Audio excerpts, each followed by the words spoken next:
매주 목요일 세 분의 변호사와 함께하는 톡쏘는 정치평론 시사맛집 이슈 삼합 시간입니다. 세 분이라니까 좀 이상하네요. 두 분과 저와 함께하는 신장식 김필수 변호사 어서 오십시오. 네, 안녕하십니까. 네, 안녕하세요. 네. 요즘 신경이 어떠세요? 좋아요? 저쪽이 어떻게 가려고 하는구나라는 게 이제 눈에 보이니까. 아 그래요? 보여요? 대책을 잘 세우면 되고 그럼 되죠. 네. 별로 이게 지금 지나다가 보면 신변님 힘내세요 이러시더라고요. 아니 저는 이미 있는데. 이미 있는데 여러분들 힘내십시오. 아, 걱정하지 마십시오. 네, 신 변호사를 응원할 필요 없다. 노영희를 응원해라. 이 얘기인 것 같아요. 아니 응원하지 말라는 건 아니고요. 그럼 우리 다 같이 응원하고 다 같이 힘내는 걸로 합시다. 우리 김필수 변호사님 별일 없죠? 여전히 사는 게 재미가 없죠. 어. 요즘 재밌는 게 없잖아요. 그러니까 그런 말 하는 사람이 사실 상당히 많아가지고 예. 저도 좀 마음이 안타깝습니다. 자, 본격적으로 시작해 보겠습니다. 어제 예결특위에 한덕수 총리가 출석했는데 본격적인 얘기하기 전에 택시비, 버스비를 모르시더만요. 이분이 얼마인지를. 택시비가 1,000원인가 그러지 않았어요? 버스비 2,000원, 택시.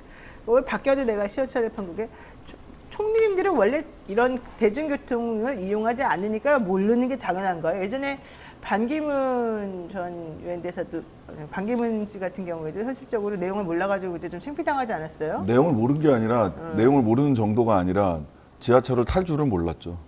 그 돈을 제대로 못 넣었잖아요. 돈 넣는 것도 모르고. 예, 티켓팅을 못 했어요. 네. 근데 10,000원짜리인가 20,000원짜리 막 집어넣고 막 그랬던 게 기억이 나요. 그러니까 그러면 그런 거는 이제 세심하지 못한 건데. 그러니까 왜 안 말해줄까? 옆에 그러니까 사람들이. 그런 동선을 짜면 안 되는 거예요. 그렇죠. 또는 그 동선을 짰으면 그 동선에서 어떻게 행동해야 될지를 미리 전부 다 사전에 숙지를 하고 그렇지. 이렇게 갔어야 되는데 그런 거 없이 그냥 공중에 이제 붕붕 떠다니면 그런 겁니다. 실제로 일을 하는 게 아니라 일하는 척을 하고 일하는 것을 보여주면 된다라고 생각하는 사람들은 그런 동선을 짤 수도 있고 안 짤 수도 있는데 그런 동선을 짜놓고도 보여주기만 하면 되니까 사진에만 찍히면 되니까. 되는데 굳이 예, 뭘 예. 짜면서 특히 디테일에 그렇게 약할 수가 있나요? 택시비가 얼마예요? 1,000원? 말이 돼요? 그걸 진짜 모른단 말이에요?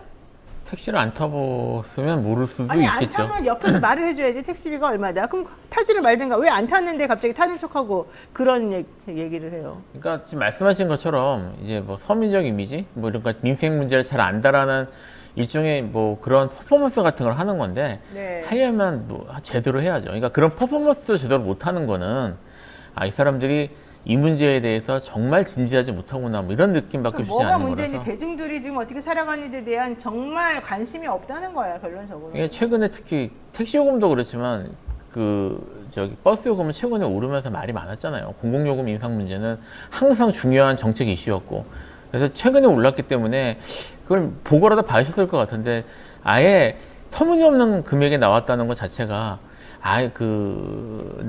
감이 없는 게 아닌가 생각이 듭니다. 자, 다시 말씀드리겠습니다. 서울시 대중교통 이용 요금 안 냅니다. 광역버스 일반, 교통카드 3,000원, 청소년 1,700원, 어린이 1,500원, 심야버스 일반은 2,500원.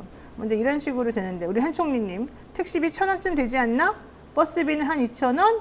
이래서 사람들을 깜짝 놀라게 만들었다는 그래. 자, 서울 지역의 버스비는 12일부터 기본 요금 300원이 인상이 됐습니다. 그래서 카드 기준으로 간선이나 지선 운항하는 버스 1,200원이었는데 1,500원으로 순환이나 차등 버스는 1,100원에서 1,400원으로 마을 버스도 좀 올랐습니다. 자, 이제 제가 알려드렸으니까 앞으로 틀리지 마시고요. 어제 한덕수 총리 예결특위에 출석을 해서 일본 후쿠시마 원전 오염수에 대해서 정확히는 과학적으로 처리된 오염수다. 용어 변경을 검토하겠다라고 했어요. 와, 그랬더니 또 이제 다른 사람은 아니다. 그런 거 검토하지 않고 있다. 아직까지 공식 명칭은 오염수다. 이렇게 얘기는 했습니다만 어쨌든 총리가 용어 변경을 검토하겠다. 그러면 이미 바꿨다. 이렇게 봐야 되는 거 아니겠어요? 어떻게 보십니까? 이거 박구현 국무 1차장 그 브리핑하는 사람들 네. 브리핑하는 그 양반은 아직 안 바뀌었다고 바뀌었다라고 하더라고요. 얘기를 하잖아요. 그 양반은 계속 공무원 할 사람이고요. 한덕수 총리는 이거 하고 그냥 나가면 되잖아요. 그렇죠. 대통령 입맛에 맞는 얘기만 하면 되는 거예요. 그다음에 저는 한덕수 총리가 어제 얘기한 택시비 이런 거보다 원희룡, 한덕수, 한동훈, 특히 어제 보여줬던 한덕수 총리의 태도, 대통령이 엄청나게 독전을 하고 있는 겁니다. 국무회의 예산이 통과됐던 국무회에서 통과됐던 화요일 날 비공개 회의에서 나가서 싸워라. 당신들 정무직 공무원들이다. 그치. 왜 밀리냐. 논리적으로 가서 싸워라. 야당이랑 국회 가서. 나는 예산하고 그 정기국회 앞두고 대통령이 야당이랑 가서 협치해서 원하는 대로 잘 통과될 수 있게 잘 조정하고 협치하고 해라라고 하는 게 일반적입니다. 근데 가서 싸워라 그랬어요. 그렇죠, 그렇죠. 그러니까 가서 싸우는 거죠. 총리가. 그러니까 총리가 예의가 없습니다 하고 어제 버럭버럭 화냈잖아요. 무서웠어요. 저는 그 태도가 더 문제라고 봐요. 사실 택시 요금을 알 수도 있고 모를 수도 있다고 봐요. 다만 국무총리로서 민생 경제를 생각을 한다면 자기가 택시를 안 타더라도 한번 점검은, 그러니까 장바구니 물가, 생활 물가는 점검을 하고 오는 게 맞죠. 그렇죠. 그래서 알고 나오는 게 정확하다, 좋다. 근데 뭐 정확하게 몰랐다고 해서 퀴즈식으로 해서 뭐 저 사람 어쩌고 이렇게 얘기하는 건 저는 과할 수도 있다고 생각을 해요. 네. 그래서 한덕수 총리가 어제 국회에서 나왔던 더 큰 문제는 처리수라는 얘기를 매일 브리핑하는 총리실 산하예요. 국무조정실이. 그렇죠. 국무총리와 총리실 산하 박구영 국무조정실장이랑 말이 안 맞잖아요. 한덕수 총리가 누구를 향해서 얘기하고 있는 거냐? 대통령을 향해서 얘기하고 있는 거예요. 의원들이나 국민들을 향해서 얘기하는 게 아니라 대통령이 듣기 좋은 소리를 하는 거고, 나 잘 싸운다 이렇게? 대통령이 독전을 하니까 나가 싸워라. 그러니까 예의 없다. 이렇게 화내고 이 태도가 네. 국무총리가 아무리 대통령이 임명한 자리라지만 국민들을 향해서 이야기를 해야죠. 오직 청와대 들으라고 화내고 처리수 얘기하고. 그러니까요. 자, 근데 어쨌든 이렇게 그냥 역사를 지워버려도 되는 거예요? 그래, 뭐 오염 처리수가 맞는 표현입니까? 정확하게? 뭐 처리했으니까 처리수란 뜻일까요? 이게 저기 뭐 요즘 많이 최근에 얘기도 많이 돼서 다 아시겠지만 이름을 어떻게 짓는가가 되게 중요하거든요. 그럼요. 그러니까 개념적 정의나 이런 것들, 이런 주어지는 그런 이제 맥락이나 이런 것들이 중요하기 때문에 이름을 어떻게 짓는지가 중요하고요. 그걸 오염 처리수라고 부르자고 주장하는 게 지금 일본적으로 병부란 말입니다. 네. 말씀하신 것처럼 처리가 됐다, 처리가 잘 됐다라는 것을 강조하기 위해서 만들어진 이제 레토릭인데, 그 문제 알프스라는 장비가 정말 처리를 잘하는 장비인지도 지금 사실 이게 기술자들 사이에서 여전히 논란이 있어요. 일종의 뭐 결국은 좀 그 복잡하게 만들어진 역삼투압 장치, 우리가 알고 있는 정수기 장치 같은 건데 제대로 작동을 하고 있냐, 뭐 이런 것들에 대한 의문들이 계속 아니, 있는 게다가 상태에서 지금 밝혀지지 않는, 알려지지 않는 천여 종의 그런 이상한 물질들이 지금 그 안에 수두룩벅적 들어있다는 거잖아요. 그건 알프스가 처리 못한다면서요. 그러니까 지금 말씀드렸던 것처럼 이게 역삼투압 방식으로 하는 것이 네. 일종의 타겟이 있는 건데 그걸 탄다고 100% 걸러진다. 이게 지금 그냥 큰 입자가 아니고 전부 원전 아닌 입자들이잖아요. 그러니까 제대로 걸러질 수 있는지도 좀 의문이고, 결과나 이런 것들에 대해서 제대로 밝혀진 것도 없는 상태에서 여기에 대해서 처리수라는 이름을 굳이 우리나라가 일본에 따라 쓰겠다는 것은 이게 문제없다는 이미지를 사람들한테 확산하기 위한 것이거든요. 아니, 그리고 더 제가 놀랬던 거는 기사가 하나가 나왔는데요. 대통령실이었나? 여기서 이런 얘기 했대요. 일본이 오염수 방류하는 걸 반대할 이유가 없다, 그렇게 했다는 거예요. 말 자체가. 우리가 이 방류를 반대할 이유나 명분이 없다, 이렇게 말했다는 거예요. 1 더하기 1은 100이라고 하는 세력들이나 반대하는 거지. 그러니까요. 그러니까 그런 분들이기 때문에 일본이 말하는 거에 대해서 이 사람들이 이 똑똑하고 이 우리보다 훨씬 잘 사는 이 사람들이 이렇게 말하는데 왜 우리가 반대해? 왜 우리가 더 많은 것을 가지고 얘기를 해? 이 사람들이 지금 이거 처리했다고 하잖아. 그럼 믿어야지. 왜 안 믿어? 지금 이런 태도 아니겠습니까? 그거야말로 비과학적 태도죠. 아, 이게 자연과학이 다른 학문에 비해 좋은 것 중에 하나가 주장이 내용이 잘못됐으면 대학생들도 교수한테 얘기를 할 수 있다는 그렇죠. 거죠. 왜냐하면 네. 검증해 보면 되니까. 이게 그런 식으로 맞는지 아닌지 누구든지 검증할 수 있고, 그리고 물론 누구든지 틀릴 수 있는 가능성을 생각하는 것이 사실 과학인데. 그럼 과학이죠. 예. 예, 근데 지금 일본이 그렇게 얘기하니까, 도쿄전력이 얘기하니까 과학적이가 맞다. 그쪽이 주장하고 있는 데이터나 이런 것들이 그분들이 말씀하시니까 맞다. 라는 식의 태도밖에 안 되는 거라 이거야말로 비과학적 태도죠. 아니, 게다가 김대기 대통령 비서실장이 뭐 원전 오염수 방류는 반대하지만 반대할 명분이나 근거는 전혀 없고 특히 위험하다는 과학자는 한 명도 없는 것 같다. 이런 말을 했다는 거예요. 아니, 그러니까 이게 말이 되는 이 양반들이 얘기예요? 생각하는 과학이 뭔지. 네. 네이처나 사이언스가 그 두 개가 과학 그 학계에서는 가장 인정받는 거잖아요. 학회지다. 예. 그 학술지인데 네이처나 사이언스에 그 논문만 등재돼도 경사입니다. 과학자들 입장에서는. 네. 근데 거기에 나와 있는 논문들, 그 일본 후쿠시마 핵 오염수 관련된 논문들을 보면 3분의 1은 문제가 있다, 이거 위험하다. 네. 그 다음에 3분의 1 정도는 야, 이거 애매하다, 이거 뭐라고 판단하기 어렵다, 이 정도 데이터와 그 효과가 어떻게 될지 명확하게 얘기하기 어렵다라는 거고, 대략 해서 약 3분의 1 정도가 별 문제가 없다라는 거예요. 그럼 네이처하고 사이언스는 뭡니까? 김대기의 과학과 네이처와 사이언스의 과학은 도대체 어디서 만나는 거예요? 그러니까 김대기 님께서 네, 네이처 사이언스를 직접 모르겠죠. 못 보셨을 네. 수도 있는데 아니, 그 보도한 네. 잘 언론이라도 좀 보지. 우리나라 과학자 중에 그것도 전문가라고 할 수 있는 과학자 중에 이 과학적으로 문제가 있고 왜 문제인지를 정확히 짚은 과학자들 많이 있고요. 제가 아는 분들도 있어요, 개인적으로. 네. 그러니까 그걸 모른다고 하는 건 제가 지금 뭐 네이처 사이언스는 읽기 힘들어서 못 읽었다고 하더라도 뉴스만 제대로 스크랩을 했어도 그 내용은 알 수 있어요. 그러니까 그건 말이 안 되는 거고요. 자, 어제 김 실장은 국회에서 열린 운영위원회 전체 회의에 출석을 해서 의원 질의에 답변을 했는데요. 뭐라고 얘기했느냐? 배진교 정의당 의원이 질의를 하니까 당연히 찬성은 안 합니다. 하지만 아무 문제가 없는 처리수를 내는데 문명 국가가 반대를 하려면 근거가 있어야 되지 않겠습니까? 반대를 위한 과학적 근거가 이제 필요하다. 뭐 이런 얘기를 하는 것 같아요. 그러면 반대를 위한 과학적 근거를 안 내놨냐? 그건 아니에요. 자, 보세요.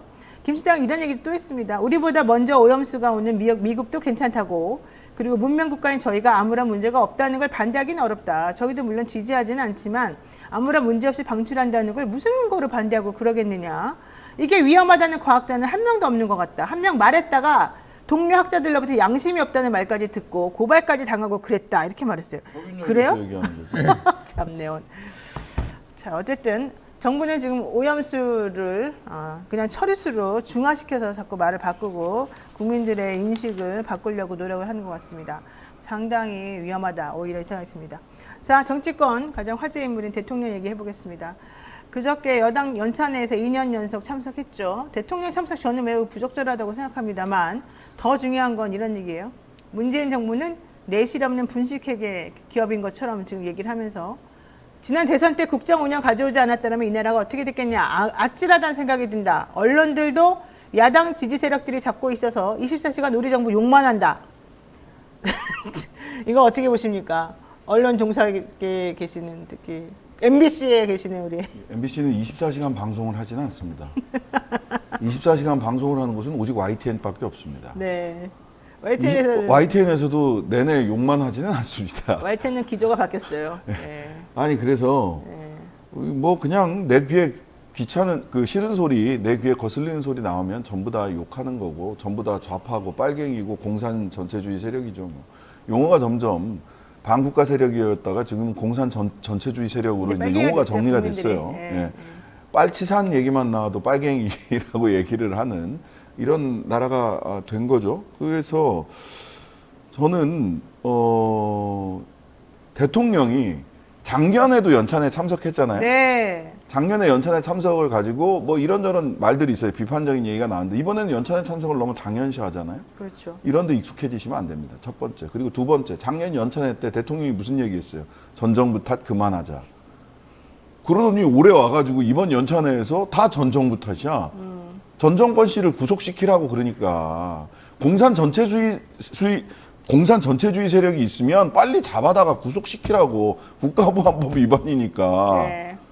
이게 무슨 말도 안 되는 이야기들을 그냥 버젓이 하고 그걸 중계 보도하고 그러고 있어요. 자, 대통령이 이제 듣기 싫은 소리는 진짜 싫어하는 것 같아요. 그런데 어쨌든 중요한 건 그 연찬회에서 모든 국민을 적으로 돌렸다는 거, 그리고 국민하고 싸운다. 지금 이런 얘기를 사실은 저희는 들렸는데, 근데 민주당이 워크숍 가가지고 우리는 소통과 통합과 포용을 하겠다 이러니까 이거 완전 바뀐 거 아닙니까? 무슨 야당이 대통령이 국민을 적으로 돌리고 있는데 자기는 포용을 하고 소통을 하고 통합을 합니까? 받아주지도 않는데.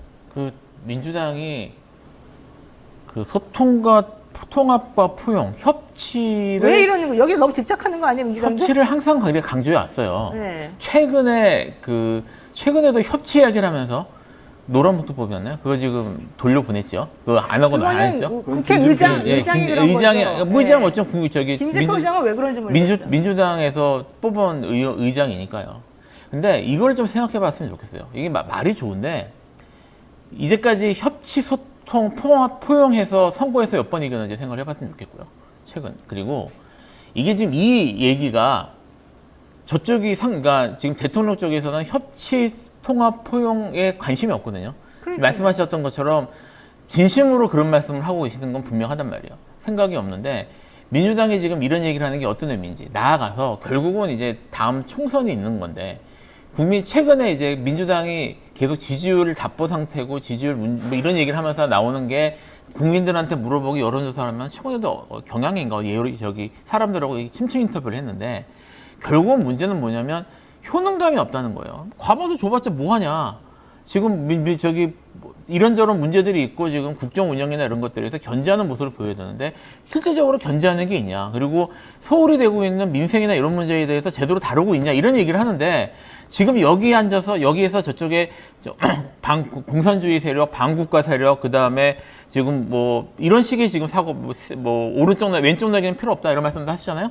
그런 말씀하시는 분과 협치와 포용을 하겠다는 게 국민들한테 어떻게 들릴지. 그러니까 참 답답해요. 이분들 보면은 무슨 신선 노름을 하는 것도 아니고. 근데 이게 내부적으로 들어보면 이제 이렇게 전체 회의 같은 걸 하면 항상 역풍 얘기를 하시는 분들이 있대요. 그러니까 맨날 똑같은 소리만 하고 아니 몇 명만 그것도 몇 명이에요. 역풍 얘기를 하고 사실 좀 선수가 높고 옛날 정치에 노회하신 분들이 그렇게 생각하시는 것 같은데 역풍 얘기를 하면서 여당이 잘못하는 게 있으면 거기에 반사이익을 받을 생각만 하시는 것 같아요. 그렇죠. 점잖은 모습을 보이면서. 근데 민주당은 이미 여러 차례 수권 정당 역할을 했던 정당이고 지금도 원내 다수 정당이고 직전에 대통령을 배출했던 정당이에요. 그러면 어찌되었 여당이기 때문에 할 수 있는 범위가 물론 한정되는 건 사실이지만 민주당이 대안을 보여줘야 되거든요. 선명한 대안을 보여줘야 되는데 지금도 앉아서 협치를 하고 있으니 도대체 뭔 생각을 하는 건지 잘 모르겠습니다. 아이고 답답합니다. 근데 항상 그 여당이나 정부가 잘못한다 이런 얘기 하다 보면 꼭 민주당 요구로 끝나서 사람들이 너무 민주당에게 기대한 바가 큰 건 아닌가 이런 생각도 갑자기 하는데 어쨌든 기대가 아니라 본인들 책임이에요. 책임. 왜냐하면 160 몇 석이 있잖아요. 정치에는 정당성이 있어야 된단 말이죠. 네. 이거는 뭐 명분 뭐 이런 것도 정당성을 하나 이르는 거지만 제도적으로 정치적 정당성을 주장할 수 있는 기관은 민주주의적 정당성을 기관을 주장할 수 있는 기관은 두 개밖에 없습니다. 국민들로부터 직접 선출된 대통령과 국회입니다. 국회의원. 예. 그렇잖아요. 영국이나 이런 의원 내각제, 의회 중심제를 택하는 곳은 국회가 오로지 국민의 정치적 정당성을 주장할 수 있고 민주적 정당성을 주장할 수 있는 곳이에요. 근데 대통령제를 택하고 있는 곳은 국회와 대통령 둘이 있어요. 이 정치적 정당성 두 개가 부딪히고 견제와 균형 속에서 나라를 끌고 가는 게 제도예요. 네. 그 제도에서 제1야당 그리고 원내 다수당에게 요구하는 책임이 있는 겁니다. 한쪽 정치적 정당성을 가지고 있는 대통령이 선전포고를 했어요.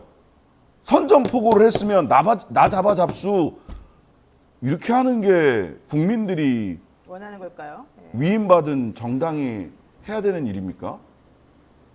저는 참나 내년 총선 승리의 길이 골목 돌아다니면서 어머니 제 손 한번 잡아주이소 이렇게 해서 총선에 승리할 수 있을 거라고 생각하는 아이고 답답하죠. 답답합니다. 이런 얘기를 잘 들으셔야 될 것 같고요. 또 얘기해 보겠습니다. 윤석열 정부 들어서 역사 갈라치기, 독립운동사 지우기가 너무 지나치다 이런 비판 나올 수밖에 없는데 도대체 이게 왜 벌어지는지 사람들이 분석을 하고 있습니다. 근데 다들 이해를 못하고 있어요. 예컨대 이혜영 동상 치우겠다, 형상 치우겠다. 노블리스 오블리주 모범 사례 아닙니까? 이분 같은 경우에는 6형제를 비롯해서 총 59명의 혈족이, 그러니까 그 집 식구들이 다 나온 거예요. 독립운동을 위해서 만주를 망명을 한 거예요. 이분이 얼마나 부자였는지 다 아시잖아요. 그 돈 다 모아가지고 그 자금을 다 댔어요. 이 식구들이 전부 다. 예? 한국 최고의 명문가, 사만갑족, 즉 대대로 문벌이 높은 집안이라고 불렸죠. 이 가문이. 재산의 대부분을 독립운동에 바쳐서 그 돈이 신흥무관학교나 경학사, 민족학교 이런 데 다 들어갔습니다. 자, 그런데 그 당시에 일본이 식민지 지배를 어떻게 했느냐. 이게 이제 그 오마이뉴스의 김종성의 히스토리라고 하는 그런 그 김종성 기자가 입력한 내용이 이제 나오는데 한번 여러분 찾아서 읽어보세요. 육군사관학교 뭐 뿐만 아니라 이 그 지금 일본이 머리가 참 좋다는 게 식민지 한국을 쉽게 지배하기 위해서 일반 대중과 기득권층을 분리했다는 겁니다. 대중의 권익은 마구 짓밟아도 양반 지주들의 기득권은 가급적 지켜주기 때문에 특권층 내에서는 오히려 일본이 참 선진적이고 참 점잖고 훌륭하다. 저런 버러지 갖고 필요 없는 그런 백성들, 이런 사람들은 당연히 그런 취급 당연히 싸다. 나는 훌륭하고 특권층이기 때문에 나는 얘네들이 지켜주는 거다. 얼마나 괜찮은 나라냐. 이런 생각을 갖게 만들었다는 거야. 그래서 그 사람들이 친일파를 계속해서 제도나 모든 것들을 다 잡아가지고 장악하면서 일본에 충성하고 협조해줬고 현재 여기까지 오게 됐다는 거예요. 진짜 너무 무섭지 않아요? 근데 이런 역사를 가지고 있는 독립운동의 뿌리를 가진 이 백성들이나 민초들을 이제는 우리 지금 현재 2023년도 정부가 지우려고 하는 거예요. 이거 너무 끔찍한 일 아니겠습니까?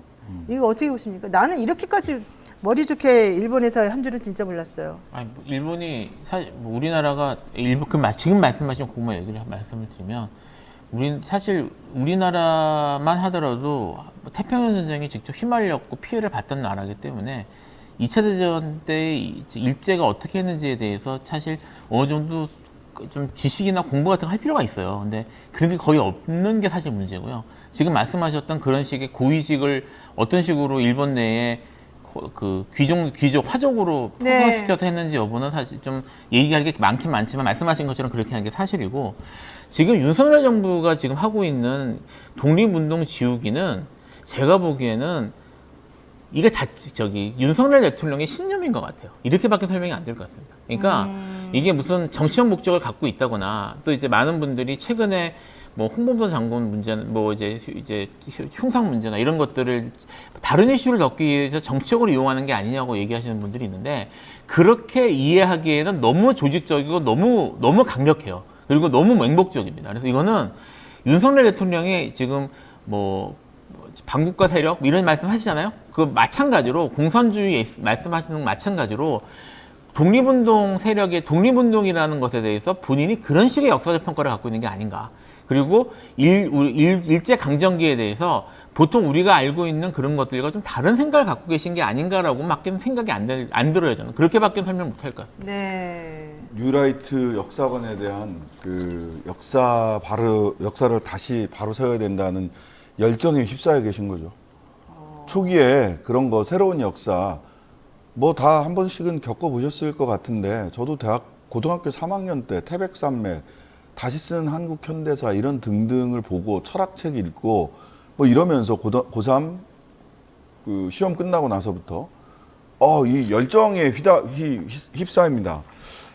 세상을 근본적으로 뿌리부터 바꿔야 되는구나. 그러면서 이제 저는 뭐 운동권 학생이 됐죠. 대통령이 빛나는 태양 대통령을 가리고 있는 먹구름 같은 세력이 된 거죠. 그랬잖아요. 먹구름 위에 빛나는 태양, 구국의 지도자 윤석열 대통령, 뭐 이렇게 민주평통 부의장이 공식 석상에서 한 얘기입니다. 그런 열정에 하면 모든 것을 다 거기에 투여를 하게 됩니다. 근데 세상살이가 그런 이념만으로 바뀌는 것도 아니고, 그것이 오로지 옳은 얘기만도 아니다라고 하는 자기객관화의 시기를 겪게 됩니다.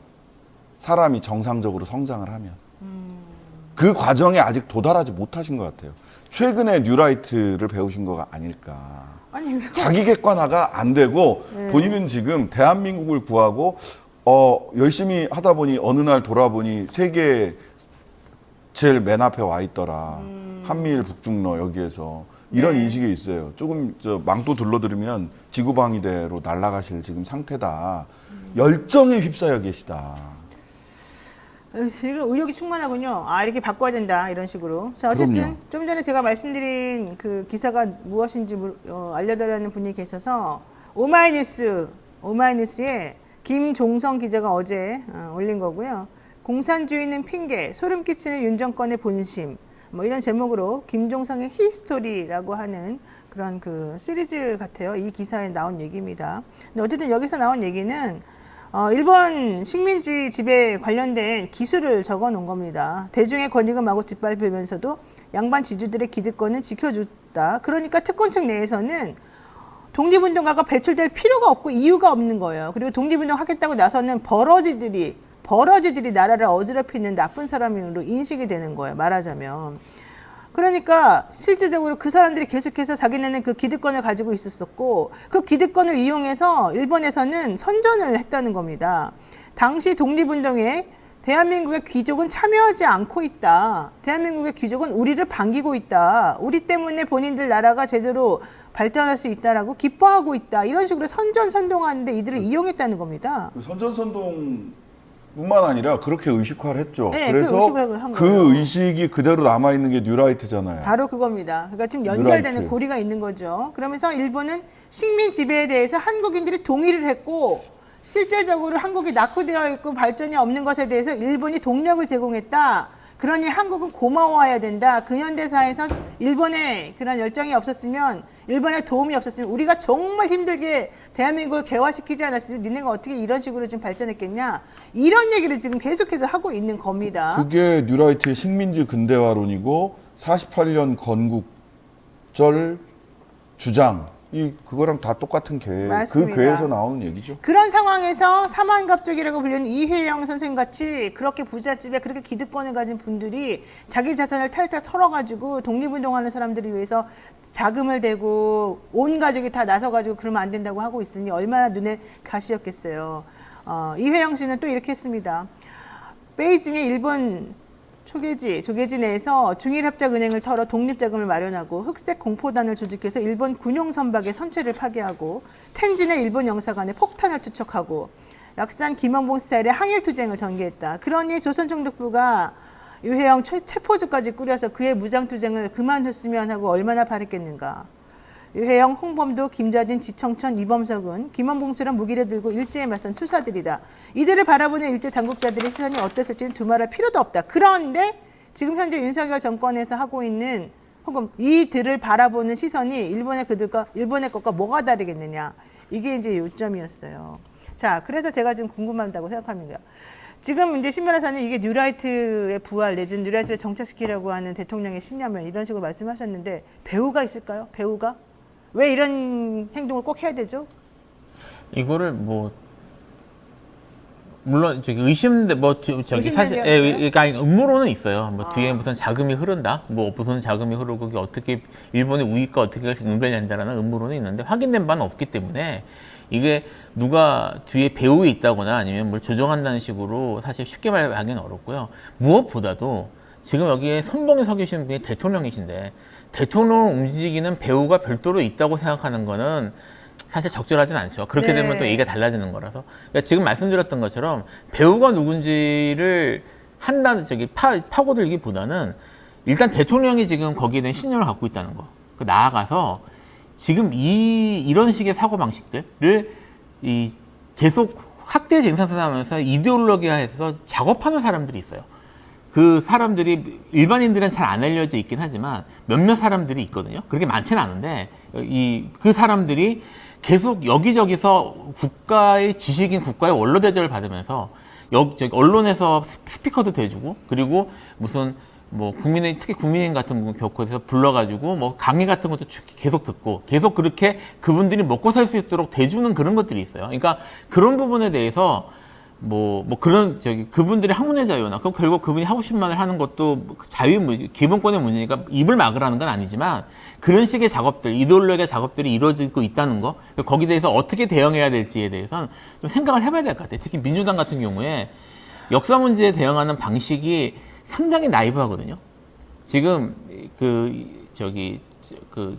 일종의 역사적 음모론이나 이런 것들이 많이 경도되는 모습들도 보여서 역사학계에서도 민주당 비판도 많이 해요, 사실은. 제가 알고 있기로. 그래서 그런 것들을 좀 제대로 잡아가서 방향을 좀 올바로 갔으면 좋겠습니다. 네. 자, 또 하나 황당한 보도가 있었습니다. 29일 국무회의에서 대통령이 국무위원들을 향해서 국무위원은 모두 정무직 정치인이다.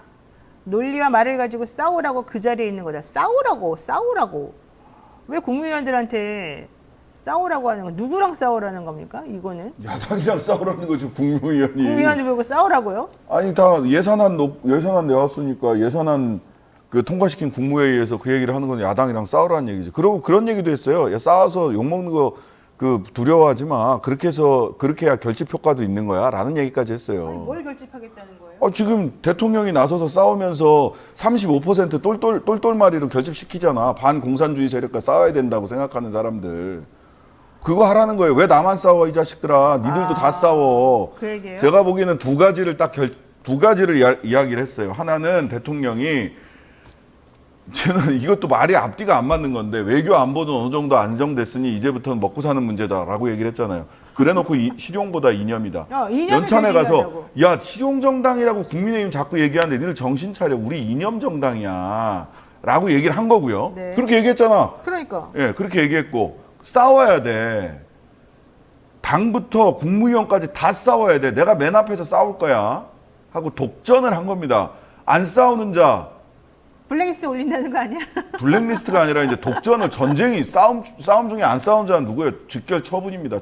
총이에요. 그래요? 독전이라는 게 뭐예요? 북을 울리고 독전하는 게 앞으로 나가지 않고 뒤로 돌아서면 그 자리에서 죽인다 이런 얘기입니다. 난중일기에도 나와요. 물러서는 자를 배웠다, 몇을 배웠다 이런 얘기도 나와요. 그걸 하는 겁니다. 내년 총선 앞두고 야 뒤돌아서는 자, 물러서는 자, 통합과 협치를 이야기하는 자 내년 공천 없어. 다 학살이야. 라고 얘기한 거예요. 그 다음에 하나, 이 뒤에 나오던데, 통합이 정책 제안 적극 반영해라. 아니, 편지를 돌렸어요. 편지를 예. 국무위원한테. 이거는 조금 이따가 요 얘기 나올 때 말씀드리겠습니다. 이건 김건희 프로젝트다. 아, 그래요? 그 지금 이 발언에 대해서 저는 뭐에 주목을 했는지 사실 좀 찾아봤어요. 이게 정말 이렇게 말했나 싶어서. 네. 얘기했어요? 그렇게 말한 건 맞아요. 예, 제가 지금 찾은 게 TV조선 기자인데, 기사인데, 다운표에서 이렇게 돼 있네요. 국무위원은 모두 정무적 정치인이라는 말을 정말 했네요. 정무적 정치인이라는 말은 없습니다. 국가공무원법에 정무적 공무원이라는 말이 있어요. 정무직 공무원. 정무직 공무원은 그러니까 고도의 정치적인 업무를 담당하는 공무원이에요. 지금 정부직 공무원에게 요구되는 게 뭐냐면요. 정치적 중립성의 중립. 기본은 국가공무원법의 규율을 받는 공무원입니다. 정치 활동을 하면 안 돼요. 그러니까 지금 예를 들면 대통령이 정부직 공무원이에요. 근데 대표적인 우리가 투표로 선거로 뽑는 사람이니까. 근데 다음 총선에서 정치적 중립 의무를 어기고 국민의힘 소속 정치인으로 행동을 하면 그건 탄핵감이에요. 그럼요. 지금 이제 얘기하는 게 이게 지금 이 말에서 전제가 국민의원은 모두 정무직 정치인이라고 얘기를 하고 너희들은 정치인이니까 정치라는 말을 한 거거든요. 이건 심각한 문제입니다. 아니, 저는 그러니까 두 가지가 놀랬던 거예요. 이념이 제일 중요하다. 무슨 이념이 제일 중요해요, 지금 현재. 지금 언제적 이념 얘기를 지금 하고 있는 거예요, 이 상황에서 갑자기. 그리고 왜 모든 사람들한테 싸우라 그래요, 자꾸. 왜 국민을 왜 통합으로 이끌지 않고 계속 분열과 적대감을 양산하는 방식으로 사람들이 자꾸 독려하고 부추기는 건지를 모르겠어요. 지금 대통령이 사실은 부추기고 있는 거거든요. 내 뜻을 따르지 않거나 내 뜻과 달리 주장하는 사람들은 전부 다 나의 적이야. 같이 싸워. 지금 이 얘기를 한 거거든요. 근데 이게 대통령으로서 할 말은 아니라고 봐요. 이념 얘기를 하셨는데 네. 이분이 지금 최근 며칠간 이념 얘기를 본인의 이념에 대해서 얘기를 많이 하셨잖아요. 이분이 이념에 대해서 정말 진지하게 토론하고 이렇게 대화가 가능할 정도로 이념에 대한 연구나 지식이 깊은 것 같지도 않아요. 그냥 반공이에요, 반공. 그게 진짜 문제인 무조건 거예요. 공산당이 싫어서 이러는 거예요? 공산주의가 이승복 싫어서? 어린이의 재림입니다. 나는 공산당이 싫어요. 자, 그런데 이 서신 얘기 한번 해봅시다. 대통령이 지금 직접 서신을 썼다는 거예요. 그러면서 국무위원들한테 서신을 전달을 하면서 대통령 직속 국민통합위원회가 내놓은 정책 제안을 각 부처가 적극 반영해라. 그리고 고위직들에게 이 해당 서신을 쭉 보고 앞에 아예 놔두고 참고해라. 잊어버리면 안 되니까 하나씩 보면서 니네 일할 때 제대로 써라. 이렇게 얘기를 했다는 거예요. 이거는 도대체 무슨 소리입니까? 나는 이런 얘기 내 생전 처음 들어보는데. 몇 가지 장면을 연결해서 보시면 되는데요. 네. 김건희법 얘기하셨고 네. 그다음에 박대출 정책위 의장이 한 얘기고 그 전에 여기 용강지구대 요 근처죠. 네, 용강동 지구대. 용강지구대 갔잖아요. 가서 뭐 그 대통령 부인이 무슨 자격으로 공무원들 건의를 듣고 거기 가서 격려를 하는지 모르겠지만 그것도 문제지만 누구를 격려했느냐를 보세요. 누굴 영려한 거예요? 자살하신 분들 1차 구조하는 경찰들, 자살 시도자 1차, 그 정신건강 관련된 업무를 하시는 분이에요. 그 다음에 이번 예산에 한 700 몇십억 정도 예산이 그 책정이 된 게 국민 정신건강 종합대책이라는 것이 예산이 책정이 됐습니다. 그 다음에 요 국민통합위원회 정책 제안의 핵심이 정신건강과 관련된 부분입니다. 그쪽으로 방향을 잡으셨다는 겁니다. 그래서 청년 빈곤 자살 예. 이런 쪽으로 지금 정책을 그쪽으로 내놨다 정신건강. 이거죠. 왜냐하면 그거는 또 어디까지 연결이 되냐면 요즘 얘기하는 무차별 살인 내지는 이상동기 범죄라고 하는 것도 이제 정신건강의 문제로 보고 있잖아요. 그래서 입법적으로는 한동훈 법무부 장관이 사법 입원죄 강제 입원 시키겠다. 근데 그것만으로는 안 되죠. 자기들이 보기에도 제한적이죠. 그러니까 전체적으로 고독, 청년 뭐 등등등 뭐 이제 이런 얘기를 할 겁니다.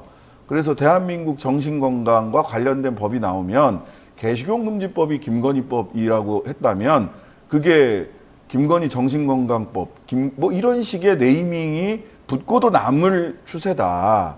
이건 저의 뇌피셜입니다. 저는 그 세 장면이 같은 프로젝트 하에서 어딘가의 문서에서 있는 것이 아닌가라는 생각을 하게 돼요. 왜냐하면 시기나 메시지가 너무 공교롭죠. 대통령이 야 이거 국민통합위원회 그러니까 내용을 봐야 돼요. 어떤 그 서신에 국민통합위원회가 내는 내용이 뭐냐.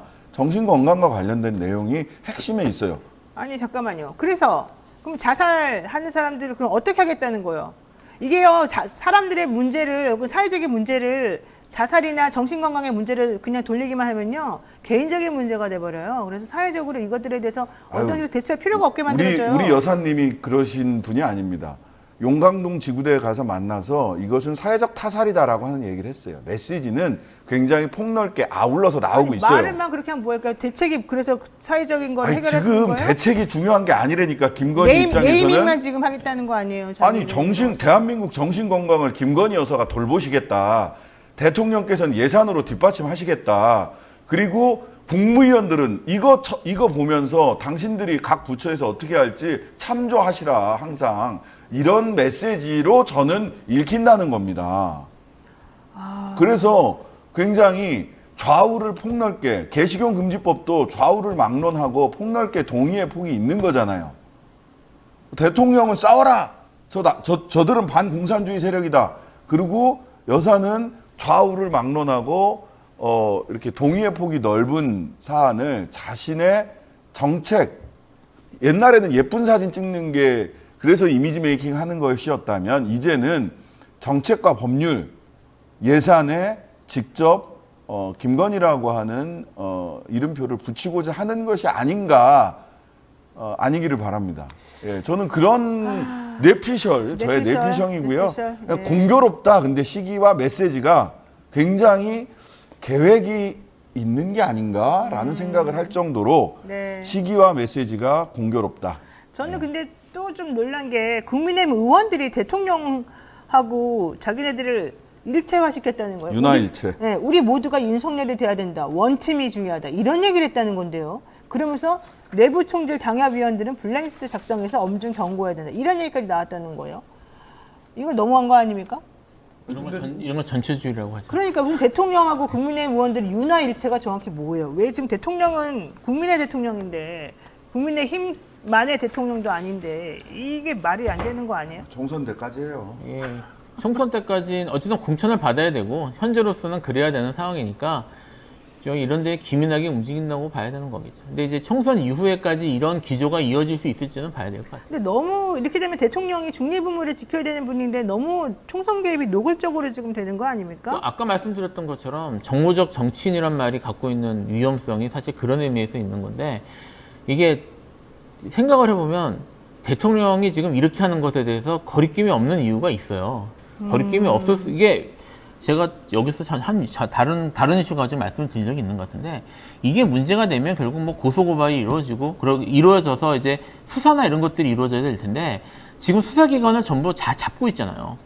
그리고 지금 저기 사법부도 계속 여러 얘기가 나오지 않습니까? 그러니까 지금 여기에 대해서 견제를 하고 그게 문제를 삼을 수 있는 기관들을 모두 장악하고 있기 때문에 무슨 소리라고 뭔 일을 해도 사실은 이게 문제돼서 탄핵이나 아니면 뭐 이런 위협까지 이어질 가능성은 거의 없거든요. 사실 그렇기 때문에 이럴 수 있는 거예요. 좋아요. 자, 그런데 이 리나님이 슈퍼챗을 3번이나 보내시면서 제가 태어나서 본 중에 가장 정의롭고 용감하고 따뜻하고 겸손하신 신 변호사님을 알게 되어 감사합니다. 감사합니다. 존경합니다. 제 생에 남아있는 모든 행운과 축복을 신 변호사님께 보내겠습니다. 보잘것 없어도 받아주십시오. 이렇게 많이 야, 보내셨는데요. 야, 감사합니다. 이거 정말 대단하신데요. 예. 막방이라. 아, 그래서 그런가요? 막방 얘기는 좀 이따 하도록 하고, 어쨌든.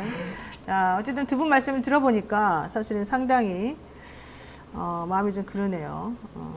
자, 뭐 가지 말아달라고, 뉴스인사이다만 해달라고 또 마지막에 메시지를 보내셨습니다. 그 얘기는 좀 이따 하도록 하고요. 지금 근데 중요한 거는 대통령이 과연 중립 의무를 지키고 있는가, 총선과 관련해서 너무 한쪽 편만 지금 들고 있는 거 아니냐. 이거는 예전에 노무현 대통령이 잘 됐으면 좋겠다 한마디 했다가 탄핵 위기까지 몰렸던 걸 생각해보면 왜 지금은 그런 것에 대해서 그냥 이렇게 둔감해지고 아무런 생각들을 안 하고 있는지 잘 모르겠어요. 되게 좀 불공평한 것 같아요. 생각해보니까. 아니, 탄핵 안 된다는 걸 알기 때문에 그렇죠. 아니, 그러니까 알고 있으니까. 그거하고 이거랑은 완전 다르잖아요. 노무현 대통령이 했던 잘 됐으면 좋겠다 그 한마디하고 지금 대통령이 하는 여러 가지 행보가 같은 수준이에요. 정확하게 팩트로 얘기를 하면 노 대통령이 얘기했던 거는 내가 열린우리당이 승리할 수 있는데 법적으로 내가 할 수 있는 범위 안에서 할 수 있는 걸 다 하겠다라고 얘기를 했어요. 그러니까 너무 그거를 너무 이렇게 줄여서 얘기할 필요도 없어요. 근데 문제는 그러한 헌재 판결의 취지를 위법만 아니면 돼, 내가 불법만 아니면 돼.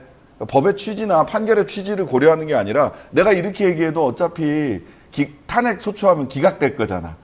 니들이 어떻게 할 건데? 매해롱 이러고 있는 거죠. 대통령도 그렇고 원희룡도 그렇고 어제 원희룡 나와가지고 노무현 대통령 탄핵 기각됐다는 것으로 제 말씀을 대신하겠습니다. 이렇게 얘기하잖아요. 그러니까. 이게 법률가들의 태도입니까? 더군다나 정부를 운영하는 사람이 판결의 취지가 뭐였어요? 자, 아직 법이 바뀌지 않는 한 정무직 공무원들도 공무원이기 때문에 공무원으로서의 중립 의무가 있습니다. 근데 대통령이 탄핵되려면 굉장히 중대성 요건이 있으니 이걸 탄핵에 이를 만한 것은 아닙니다. 라는 거였잖아. 어쨌든 정무직 공무원도 공무원이기 때문에 중립성 의무를 지키라는 것이 그 탄핵 기각 판결의 결정의 핵심 취지라고요. 그러면은 그 취지는 다 몰각하고 야 해봐 나 어차피 기각이야. 니들이 탄핵 소추해봤자 다 기각이야. 169석 탄핵 소추해. 할 수 있으면 해봐. 놀리는 거죠. 어차피 헌재 가봤자 헌재 또 구성원들이 또 이쪽 정부에서 임명한 사람이라면 괜찮다 뭐 이런 마음도 좀 있으려나 보네요. 괜찮죠.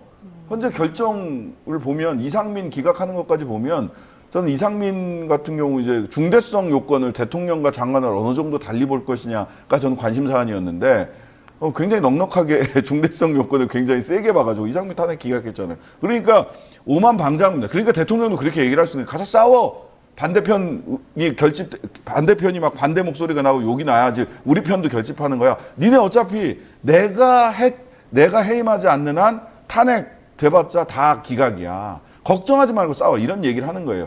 법을 잠탈하는 겁니다. 법을 해킹하는 거예요. 실은. 그런 자들이 법치를 얘기하고 있어요.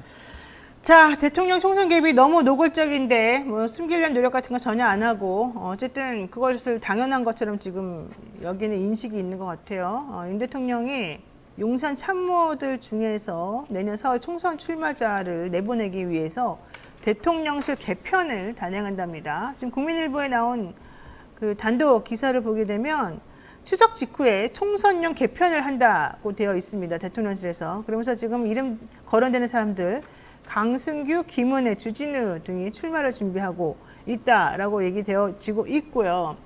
뭐 한동훈 장관 여기는 지금 빠져 있습니다만 어떻게든 좀 드러나지 않을까 이런 생각도 조금 사람들이 하고 있는 것 같고요. 대통령실에서 쫙 다 보내겠다는 거예요? 이렇게 되면? 뭐 대통령실 입장에서는 뭐 사실 국민의힘 내에서도 뭐 지금 일종의 세력 다툼 같은 것들이 치열하게 벌어지고 있다고 봐야 될 거거든요. 대통령 입장에서는 본인의 사람들을 최대한 많이 밀어놓고 싶을 거고, 그러니까 뭐 지금 최초로 쓰는 곳에 사실 1순위가 사실 이쪽이라고 볼 수 있는 거니까 그렇게 지금 나간다고 봐야 되겠죠. 강승규, 김은혜, 주진우 당선되겠습니까? 김은혜 의원이래. 김은혜 홍보수석은 어디 출마할까요? 안철수도 하기 나름이죠. 그 안철수 전 대표하고 싸우는 겁니까? 안철수 의원하고? 안철수가 어떻게 김은혜랑 싸워요? 이제 그 급도 안 돼요, 이제는? 안철수가 김은혜랑 싸우는 건 윤석열이랑 싸우겠다는 건데. 그럼 어떻게 해야 돼? 뭐 처신을 잘 하셔야죠. 손가락을 2번 자르시든. 아니, 그러면은 안철수 의원은 이제 지역구도 내놓고 그래야 되는 거예요? 모르겠습니다. 뭐 안철수 운명까지 제가 생각할 필요는 없을 것 같고요. 아니, 안철수 의원이 지역구 내놓으면 또 이준석 또 전 대표하고 싸우는 건가? 거기는 또 공천 안 주려나? 거기 공천 안 주니까 그냥 아예 안철수 의원 보고 도로 돌아가라 이렇게 할 수도 있겠군요. 노원 가서 죽어봐라. 뭐. 참네요. 내가 보기에 김은혜 수석은 분당을 포기하지 않을 것으로 예상이 되고 있는데, 그럼 다른 경기도지사도 나가야 되니까. 그러니까 주진우 씨는 어디 갈까요? 글쎄요, 뭐 이분이 영국 어딘지 저도 잘은 모르겠는데 뭐 아마 그렇게 불리한 곳에 가지는 않을 것 같아요. 무조건 당선되는 쪽으로 가야 되지 않겠어요? 영남권 아니면 강남이지 뭐. 지금 그런데 수도권 위기론이 나오고 있어서 강남이 지금 치열하대요.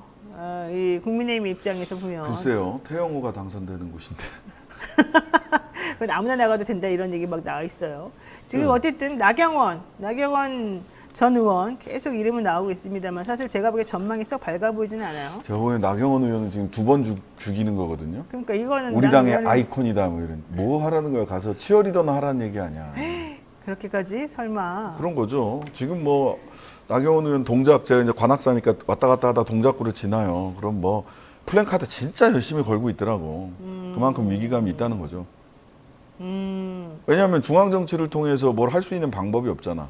아이콘이다. 김기현 대표가 그 웃으면서 우리 당의 아이콘이시죠. 뭐 이렇게 얘기를 하는데 치어리더나 해라. 네가 중앙 정치는 뭔 중앙 정치냐. 저는 그런 조롱으로 들렸어요. 너무 모욕적이지 않아요? 예. 네. 그러다 보니까 지역구에 열심히 플랜카드를 걸고 계시더라고요.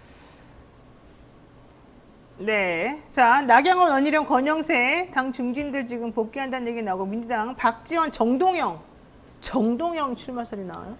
그러니까 이거는 뭐 선거 전략상 필요해서 이제 부른다기보다는 뭐 기억하시겠지만 지난 대선 전국 전후에서 그 올해 나가셨던 분들이 대거 복귀했잖아요. 그분들이 재기하려고 지금 기회를 보고 있다 이런 식으로 해석하는 게 좋을 것 같고요.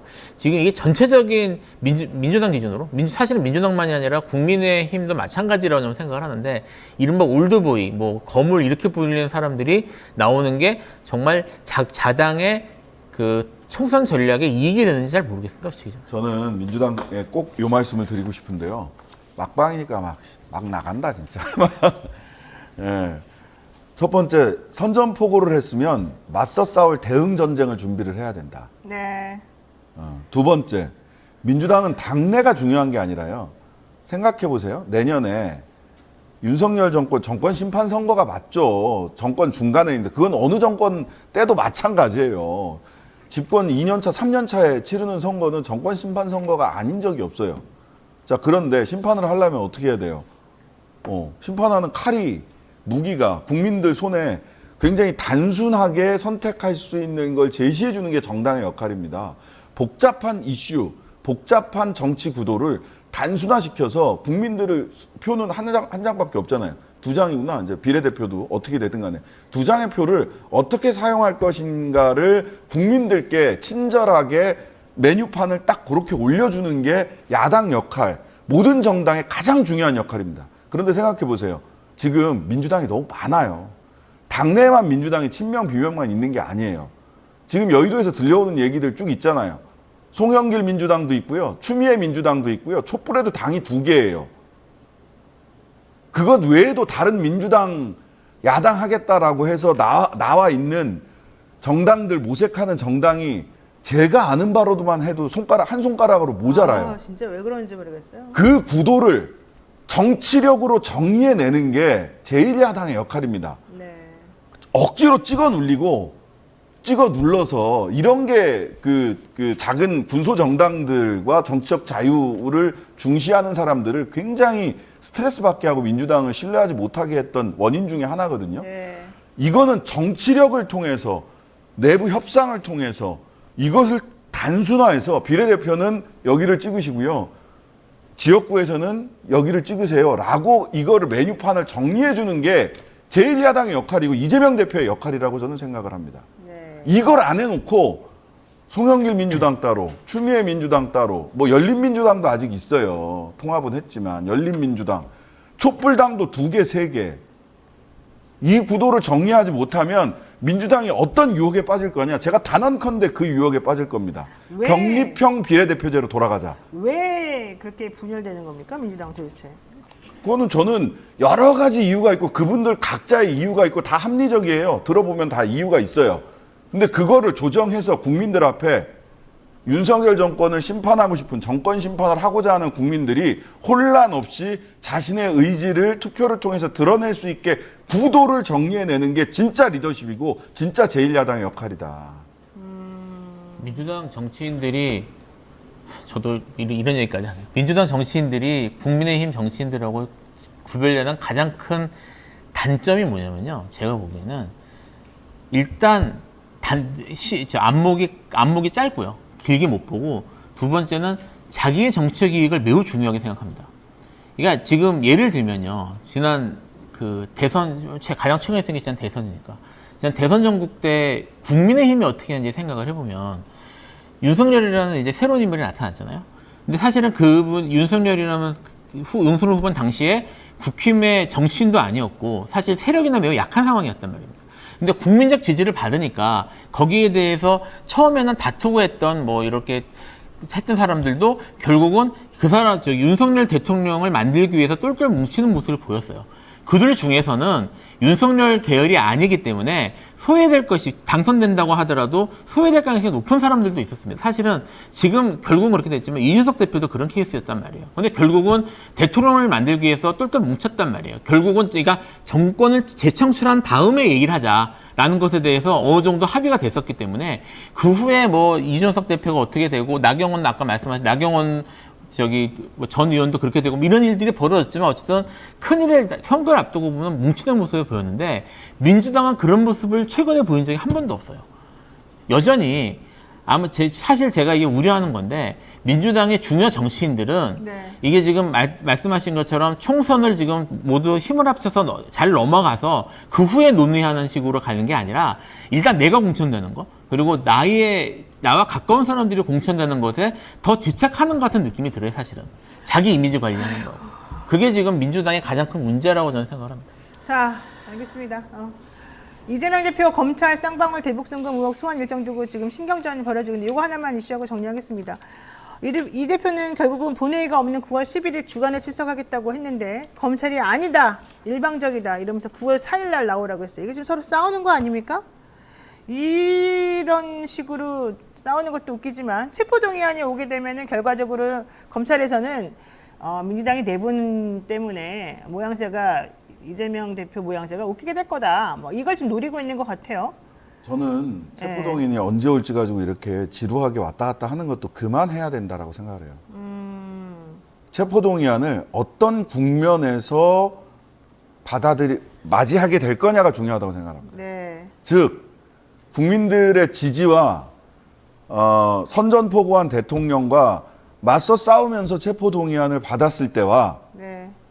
비명, 친명 나눠서 이게 오면 뭐 인당수, 뭐 심청의 마음으로 나가야 되냐 마냐 이런 논쟁이 지면에서 왔다 갔다 하는 가운데서 체포동의안이 오면 체포동의안이 온 것만으로 그것이 부결이 되든 아니면 가결이 되든 상처가 2배, 3배, 4배가 되는 거예요. 체포동의안 온다라고 생각을 해야 됩니다. 왔을 때 어떤 상태에서 그 체포동의안을 맞이할 거냐. 국민들의 지지 속에서 국민들을 갈라치기 한 대통령과 선전포고한 대통령과 야당으로서의 역할을 제대로 하면서 싸우는 가운데 체포동의안을 맞으면 영광입니다 하고 감옥에 갈 수도 있는 거예요. 그렇다고 해서 리더십이 상처나지 않습니다. 오히려 국민들이 지지를 받게 되는 거지. 그냥 이 검찰이 체포동의안을 가지고 이렇게 정치질하는 것이 네. 얼마나 사실은 법리상으로도 그렇고 실무상에서도 말이 안 되는가 이런 거는 패널들이나 이런 사람들이 얘기하게 하세요. 그냥 스피커들이 나와서 얘기하게 하시고요. 민주당은 큰 싸움을 하는 가운데서 큰 싸움을 하는 가운데서 오면 그래 알았어 하고 그때 가서 국민들의 지지를 받아서 대응하면 되는 거예요. 그것 자체를 가지고 아웅다웅하지 말고 윤석열 정부와 야당으로서의 역할을 제1야당으로서의 역할을 원내 최대 다수당으로서의 역할을 제대로 하는 가운데서 맞이하라 이겁니다. 그게 전제예요. 네, 어쨌든 이낙연 전 대표는 심청이 얘기를 하면서 인당수에 빠졌기 때문에 왕비가 될 수 있었다. 인당수에 빠지는 결단이 필요하다. 이런 얘기를 지금 하고 있습니다. 인당수에 빠지면 죽는 거는 기정사실이고요. 살아나는 건 기적이 있어야 되죠. 되게 중요한 말인데요. 인당수에 빠져라 그랬더니 빠지면 죽는다. 살아날지는 모르겠다. 그렇잖아. 그거를 우리 이낙연 대표는 모를까요? 알면서 한 말일까요? 이거 되게 잔인한 말인데. 민주당 잘하세요. 아니, 뭐 제가 민주당은 아니니까. 그러니까. 자, 오늘 저희 이슈 여기까지 해야 될 것 같습니다.